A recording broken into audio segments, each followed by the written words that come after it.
क्या है एक बार राधे राधे बोलने के महिमा?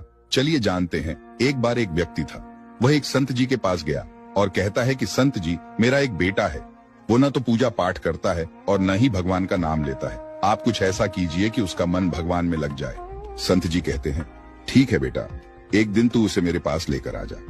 अगले दिन वो व्यक्ति अपने बेटे को लेकर संत जी के पास गया। अब संत जी उसके बेटे से कहते हैं, बेटा बोल राधे राधे। बेटा कहता है, मैं क्यों कहूँ? संत जी कहते हैं, बेटा बोल राधे राधे। वो इसी तरह से मना करता रहा और अंत तक उसने यही कहा कि मैं क्यों कहूँ राधे राधे। संत जी ने कहा, जब तुम मर जाओगे और यमराज के पास जाओगे, तब यमराज तुमसे पूछेंगे कि कभी भगवान का नाम लिया, कोई अच्छा काम किया, तब तुम कह देना कि मैंने जीवन में एक बार श्री राधा रानी के नाम को बोला है, बस एक बार। इतना बताकर वह चले गए। समय व्यतीत हुआ और एक दिन वो मर गया। यमराज के पास पहुंचा। यमराज ने पूछा, कभी कोई अच्छा काम किया है? उसने कहा, हाँ महाराज, मैंने जीवन में एक बार श्री राधा रानी के नाम को बोला है, आप उसकी महिमा बताइए। यमराज सोचने लगे कि एक बार नाम की महिमा क्या होगी, इसका तो मुझे भी नहीं पता है। यम बोले, चलो इंद्र के पास, वो ही बताएंगे। तो वो व्यक्ति बोला, मैं ऐसे नहीं जाऊंगा, पहले पालकी लेकर आओ, उसमें बैठकर जाऊंगा। यमराज ने सोचा ये बड़ी मुसीबत है, फिर भी पालकी मंगवाई गई और उसे बिठाया। 4 लोग पालकी उठाने लग गए। वो बोला, यमराज जी, सबसे आगे वाले को हटाकर उसकी जगह आप लग जाइए। यमराज जी ने ऐसा ही किया। फिर सब मिलकर इंद्र के पास पहुंचे और बोले कि एक बार श्री राधा रानी के नाम लेने की महिमा क्या है?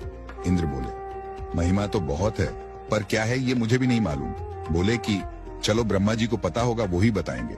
वो व्यक्ति बोला, इंद्र जी ऐसा है, दूसरे कहार को हटाकर आप यमराज जी के साथ मेरी पालकी उठाइए। अब एक और यमराज पालकी उठा रहे हैं और दूसरी तरफ इंद्र लगे हुए हैं। पहुंचे ब्रह्मा जी के पास। ब्रह्मा ने सोचा कि ऐसा कौन सा प्राणी ब्रह्मलोक में आ रहा है जो स्वयं इंद्र और यमराज पालकी उठाकर ला रहे हैं। ब्रह्मा के पास पहुंचे। सभी ने पूछा कि एक बार श्री राधा रानी के नाम लेने की महिमा क्या है? ब्रह्मा जी बोले, महिमा तो बहुत है, पर वास्तविकता क्या है कि ये मुझे भी नहीं पता, लेकिन हाँ, भगवान शिव जी को जरूर पता होगा। वो व्यक्ति बोला कि तीसरे कहार को हटाइए और उसकी जगह ब्रह्मा जी आप लग जाइए। अब क्या करते, महिमा तो जाननी थी। अब पालकी के एक ओर यमराज है, दूसरी तरफ इंद्र और पीछे ब्रह्मा जी है।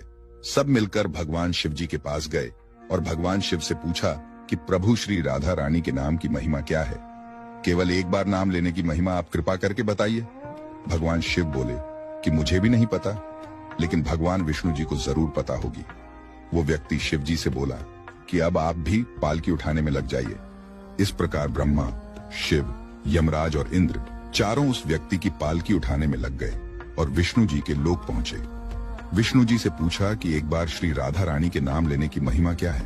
विष्णु जी बोले, अरे, जिसकी पालकी को स्वयं मृत्यु का राजा यमराज, स्वर्ग का राजा इंद्र, ब्रह्मलोक के राजा ब्रह्मा और साक्षात भगवान शिव उठा रहे हो, इससे बड़ी महिमा क्या होगी? जब सिर्फ एक बार श्री राधा रानी नाम लेने के कारण आपने इसको पालकी में उठा ही लिया है, तो अब ये मेरी गोद में बैठने का अधिकारी हो गया है। भगवान श्री कृष्ण ने स्वयं कहा है कि जो केवल रा बोलते हैं तो मैं सब काम छोड़कर खड़ा हो जाता हूँ, और जैसे ही कोई धा शब्द का उच्चारण करता है तो मैं उसकी ओर दौड़ लगाकर उसे अपनी गोद में भर लेता हूँ।